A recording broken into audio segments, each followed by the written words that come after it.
Hi guys, welcome to another theory video. Today we're talking about, wrong way Steph, She-Hulk. That's right, She-Hulk. The most hated Disney show probably today. Everyone hates it apparently. I fucking love it. I love it. I think it's really funny, really well done. It's not boring as everyone says. It's a fun show. It's not taking itself too seriously, which I think a lot of people have a problem with Disney these days. Oh, since the Endgame, it's not been all serious. It's been joke. They have to do that. Endgame was a reset for the MCU. Whether people like it or not, they're not going to top Endgame until Secret War or later down the line in Phase 5 or 6. It was the same for Phase 1. Phase 1, when you go back and look at it, was not brilliant. There was only probably Iron Man that stood out, and then the first Avengers film. Everything else, not as good. First 4 film was dirt. Captain America was okay. Everything like that. It all depends on personality and trait. I love everything Marvel. I don't care what people say or what things. People are entitled to their opinions, and my opinion is, I love it. I don't care. But my theory today is what happens to the Hulk and what is going on with the She-Hulk show. So, in episode 1, we are given a little taste of Hulk here and there. He's pretty much as good of a part as Jennifer Walters in the first episode. And he teaches Jen how to master her Hulk self. But we find out that Jen doesn't have another personality up in her head.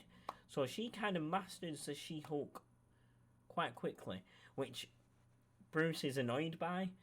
And a lot of people are annoyed that Jen turns around and says, "Oh, I deal with anger every day over people hollering at me and shouting, oh, all these horrible sexist things at me." And Bruce is like, "Yep, whatever, I deal with another guy living in my head." Now, that wasn't her saying that she deals with more problems. She did say that, but she's explaining how she deals with her anger every day, because she has to keep a lid on it, because of them comments that come out, because of them things that happen. Not that she thinks she's better than him because she's a woman or anything. She's showing how strong of a woman she is. Now, I didn't see anything bad about this or anything like that. I just took it as, well, it's just her being her. But, as in episode 2, or 3, it might be 3 actually. No, I think it was episode 2. We find out that Hulk is on a Sakaran ship. The same Sakaran ship that makes Jen and Bruce crash in the first episode, which results in her being She-Hulk. And we find out it is a courier ship used to transport things. And Hulk has set off now to Sakaar. Now, here's where things get interesting. We know that Sakaar is a gladiator world. We know that Thor Ragnarok adapted some of the World War Hulk story. Now, remember that Sakaran time moves differently. Like the Grandmaster said in Thor Ragnarok, he is millions of years old to some people on Earth, because time moves differently in Sakaar. Where all the people on Sakaar will now probably be dead, because it's been so long. It's been 5 years on Earth, but I think it's something like 1,000 years in Sakaar. Probably more, probably less. I'm not sure how the time dilation works. It's because of all the wormholes and everything that Sakaar has.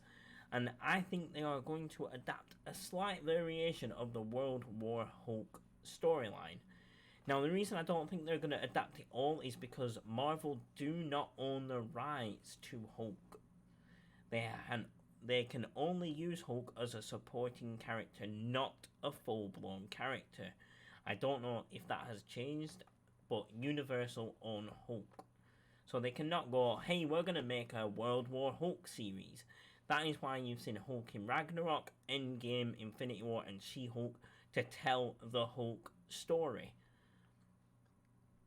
And big part of the World War Hulk story is that Hulk has a son on Sakaar called Scar. And I think this may be why Hulk is heading back to Sakaar. It may not be, but Hulk's blood actually is used to terraform Sakaar. It can grow plants and everything there, and everything like that. And this is just one of the theories I have. Now, the next theory is about She-Hulk herself. Now, we're up to episode 5, I think, of She-Hulk. And it's setting out that Titania is not the big bad we all thought she would be. She's more of a influencer and all that lot. We just seen a legal battle with Jen play out over the name She-Hulk and everything. And all that. I feel quite bad for Jen as the doctor she goes out with says, oh, I wouldn't have dated her if she were Jen, which Tatiana Maslany is a beautiful woman. I mean, look at her there. There? Here. She's still beautiful whether she's green or not. Now, like I said, the reason I have She-Hulk and a She-Hulk comic, it's hard to know which way to point a She-Hulk comic behind me, is because I think they're going to adapt a part of the comic. Now, we know that Daredevil is being introduced. We saw the helmet in this recent episode, and we've seen him in trailers. It's nothing to be spoiled. We know he's coming. But the main villain, I think, will be Todd. What's that? I'm a weirdo for thinking that. Well, thank you. Why do I think it's Todd? I think he's going to become Madman. I think he's called Madman in the... Basically, he becomes like a Hulk figure kind of guy. And the other guy in his head is Madman. But the Madman part of him kills the other part of him. And he's solely Madman. And I think that is going to happen to Todd. And that's why Todd went on a date with She-Hulk and he was just interested in her. Like, oh, have you impenetrable skin as the Hulk? Or can you fly? Can you jump high? Can you do this? Can you do that? Can you do this? And it was quite freaky. And then he showed up in this episode again as one of the other lawyers' candidates things. I forgot the name. But it is so weird to see him pop up quite a few times in the last few episodes. And we know cameos are a big thing in She-Hulk because we've had Wong, we've had Megan Thee Stallion and everything. They were in that whole episode. That was a great episode. I don't care what people say. That was brilliant. And everything like that. And I think they're going to play it as Madman being the final villain of She-Hulk. Either that or Kingpin. I think Kingpin may be introduced in later episodes, showing that he survived and setting up Daredevil Born Again. Now, if you like this review video, guys, give us a like, a subscribe, and tune in for my other videos. I'm doing a top 5 of Dragon Ball Super fights so far. I've got gaming videos coming up. I've got reacts coming up. I'm trying to do a lot of everything, hence the name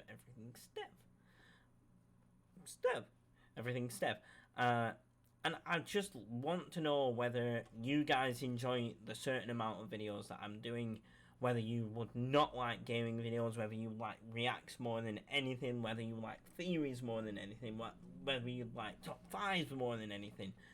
I'm trying to do a whole host of things to see what people like. I mean, I did a reaction video to TikToks and it got like 4,000 views, and then the next reaction video I did got 16 or 2 or something like that. So it's hard to tell what people like if you do not leave a comment. It doesn't matter if it's a bad comment, if it's a good comment. If it's a bad comment, like someone said, oh, the sound's bad. Explain how. Don't just say, oh, sounds bad. It annoys me. Explain how the sound is bad. I'm fine to criticism as long as you have a point to that criticism. So, thank you for watching, guys. Enjoyed my rant, enjoy my theories. Thank you, and goodbye.